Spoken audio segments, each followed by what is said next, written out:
Hello, welcome to another intriguing class on ExamPadi. Our topic today is electric charge. In this lesson, we will 1. Explain the concept of electric charge. 2. Describe the gold leaf electroscope and its uses. 3. List and explain the methods of charging electric charges. 4. Explain the lightning conductor and electrophorus. What is an electric charge? Electric charge is the physical property of matter that causes it to experience a force when placed in an electromagnetic field. Electric charge is a scalar quantity, that is, it has only magnitude but no direction, and can be represented by Q, and it is measured in coulombs. Let's explore the production of electric charges. The experimental discovery shows that whenever two bodies are rubbed together, they acquire attracting property on some light objects such as paper. Consider one ebonite rod rubbed with a foil. They are seen to attract each other. The two bodies are said to be clarified. Other examples are glass and silk. There are two types of charges, namely positive charge and negative charge. A glass rod is said to acquire positive charge, while ebonite acquires negative charge. The law of electrostatics states that like charges repel each other and unlike charges attract each other.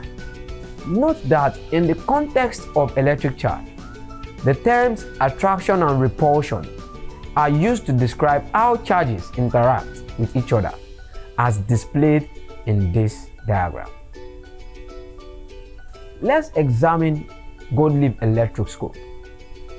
An electroscope is an instrument used to detect and test small electric charges. It consists of a flat brass disc or cap, a brass rod with a gold leaf. The metal case is made draft-proof and connected to the earth to prevent the accumulation of charges due to external influence. What are the uses of the gold leaf electroscope? The uses includes 1. To detect charges. If a charged body is placed on the cap of a charged electroscope, an increase in divergence or collapse of the leaf shows the body is charged. If there is no change in the divergence, it means the body is not charged. 2. To determine the nature of a charge on the body. If a charged body is placed on a charged electroscope, increase in divergence means the charge on the electroscope and the body are the same. If the leaf collapses, it means they have an opposite charge or the body is uncharged. 3. To determine the conducting properties of a body. If a good conductor is placed on the cap of an electroscope, the leaf collapses immediately. If it is a semiconductor, it collapses gradually, and if it is an insulator, there will be no alteration of the lead. How do we charge electric charges?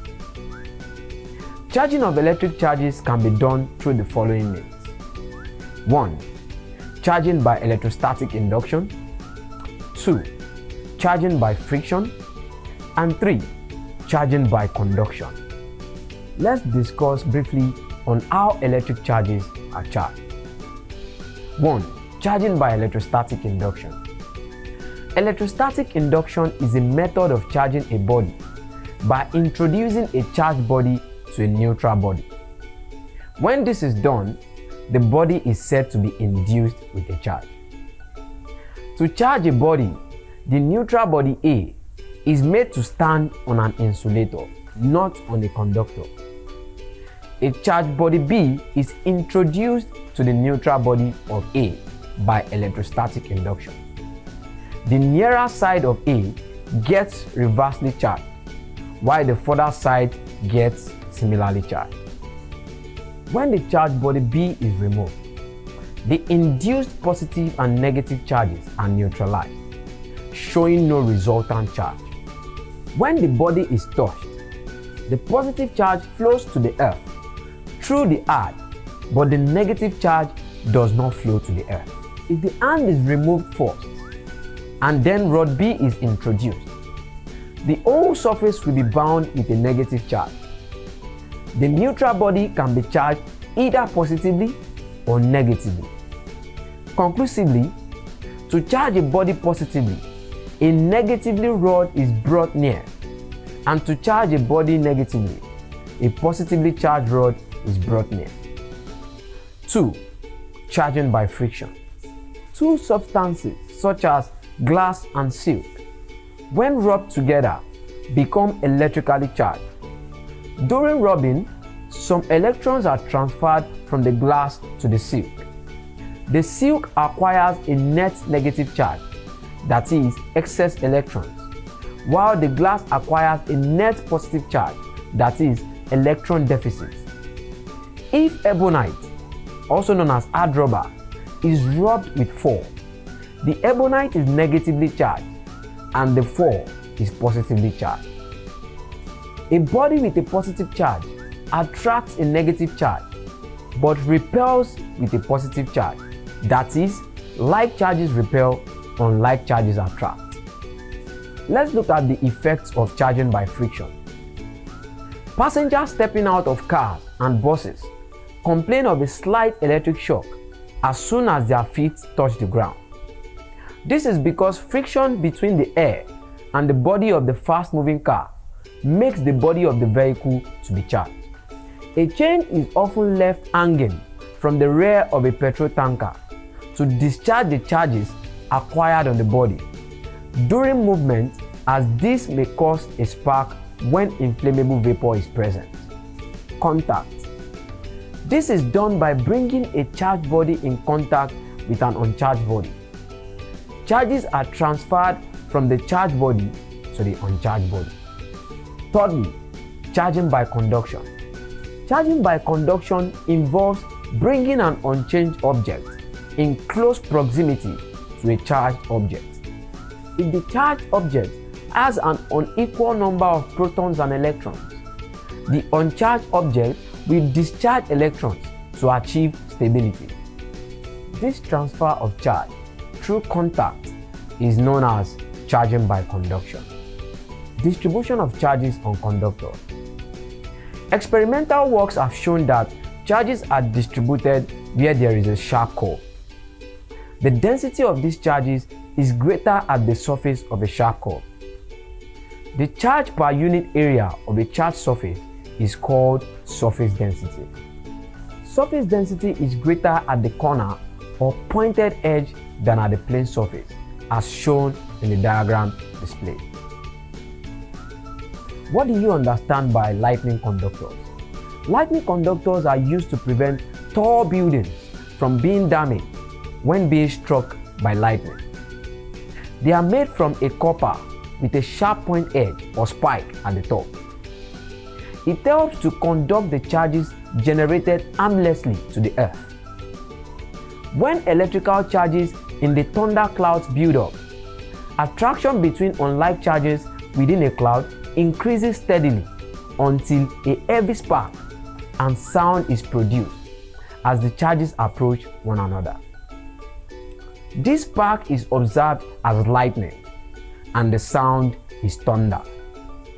The heat generated can set a building or tree on fire. The charge on the cloud induces electrical charges on the lightning conductor. This builds up at the sharp edge and causes ionization of air molecule around it. Some of the charge avalanche result from the ionization of air around the lightning conductor, travels towards the cloud and help to neutralize some of the charge on the cloud, thereby reducing the possibility of a lightning.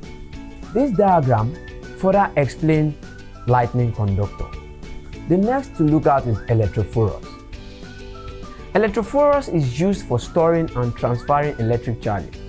It consists of a metal disc fitted with an insulating handle and another flat disc made of insulating material such as ebonite, as shown in the diagram displayed. We have come to the end of today's lesson. Answer the following questions to assess yourself on the just concluded lesson. 1. State the law of electrostatics. 2. Explain 3 functions of a gold leaf electroscope. 3. What is electrostatic induction? 4. Explain the 3 methods of charging.